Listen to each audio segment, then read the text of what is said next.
İnsan Əli əleyhissalam və xanım Zəhranın evlilik həyatına nəzər salanda şövq alır. Kamil ailə necə olur görürsən.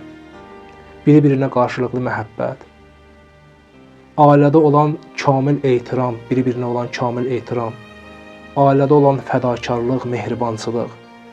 Xanım Zəhra yorulanda sanki Əli əleyhissalam yorulurdu. İnsanlar, xanımlar, ailələr xanım Zəhranın salamullah əleyhanın həyat tərzini ya xanımın Əli əleyhissalamla evlilik həyat tərzini öz həyatlarına tətbiq etsələr, il boyu onların həyatlarında dəyərlər hakim olacaq. Xanımların dəyəri ildə bir dəfə verilən hədiyyədə deyil.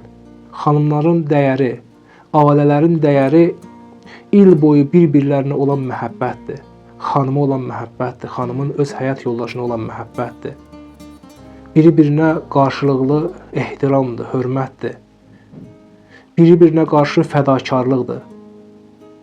Budur ailədə olan xanımın kişiyə olan hədiyyəsi və kişinin xanıma olan hədiyyəsi. Ailələrin belə olmağından ötürü də bizlər üçün təqdim olunan o nümunələri, o gözəl nümunələri öz həyatımızda tətbiq etməliyik. Belə olan halda ailələr olar xoşbəxt, ailələr saadət içində yaşayarlar.